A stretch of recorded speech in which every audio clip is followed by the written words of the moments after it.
firefighters were hopeful that the Harris fire would not hop the 94 towards the east, and it has done just that, as you can see here, burning up into the hills.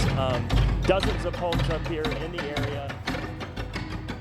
I got 4 manpower out here. What do you need?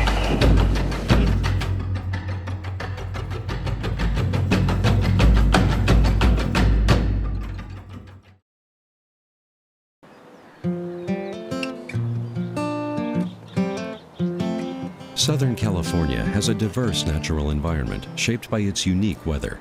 The same weather that produces Southern California's destructive firestorms. This unique climate is characterized by mild, wet winters, dry, hot summers, seasonal Santa Ana winds, and periodic wildfire. Under these conditions, many different habitats have evolved, such as coastal sage scrub, chaparral, oak woodlands, and conifer forests. Native animals and insects, many of which are endangered and only exist here, have evolved to thrive in these plant communities. Furthermore, each habitat has its own unique relationship to fire. There's many patterns on the landscape of fire, and it's important to understand how each one of those patterns fits with each ecosystem type. There's a lot of forests in the western slopes of the Sierras, for example, and in the Cuyamacas possibly, that were ponderosa pine dominated, and they usually have fires every 6 to 7, 15 years or so that burns the understory. And that's what most people think that's the way all fires are supposed to be. It's not supposed to do this kind of thing. It's not supposed to burn everything out. Well, that's just one pattern. So what you see here is what a lot of people would call a moonscape, a horrible devastation of an ecosystem that shouldn't have done this. Well, chaparral, when it burns, it goes through what we call a crown fire regime, and that means the whole system goes. So this is a normal part of the system. This is not like a devastating unnatural event. When chaparral fires burn, they burn the entire system and then it recovers. And interestingly enough, the older the chaparral stand, the more intense the fire, and hence the more regeneration you have, because some of the seeds in the soil need that intense heat from the fire to germinate properly. One of our concerns is the loss of plant communities. In the 2007 fires, there were substantial areas that burned the same areas that had burned in 2003. Now this is going to make it very difficult for the coastal sage communities and the chaparral communities to maintain themselves in the landscape over time, because while they are fire adapted, which means that they can reproduce after a fire, they're not so well fire adapted that they can do so frequently. Burned areas can often be taken over by invasive grasses and other exotic species.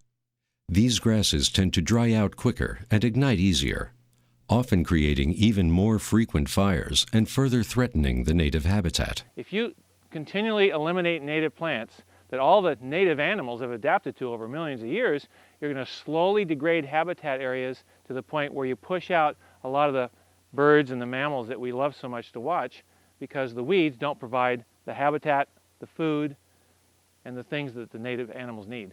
As population has increased in Southern California, so too has the frequency of fire.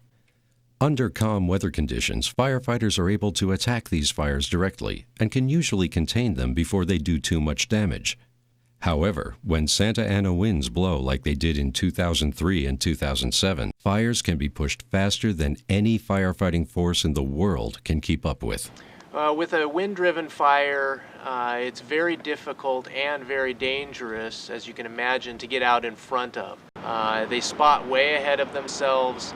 They preheat brush and available fuels way out in front of the flaming front of the fire. And they will cross over lakes, they'll cross over freeways. We also have the added concern that there are more structures and more people living there and more of those needing protection, which straps our resources during the event of a wildfire.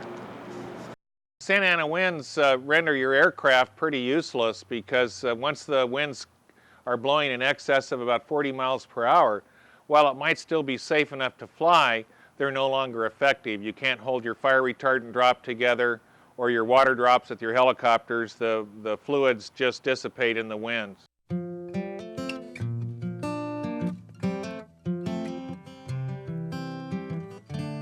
The conditions that created the firestorms of the past will occur again, so we must all prepare the best we can for that eventuality. San Diego County is one of those fire-prone environments in the world. Yet when you look around, it doesn't look that scary, but in fact it can be. The way to mitigate that and to solve that problem is by adapting to the environment instead of forcing the environment to adapt to us.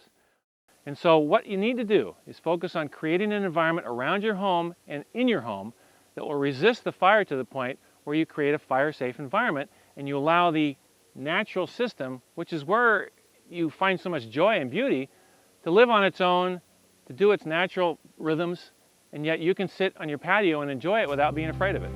There ain't no reason things are this way.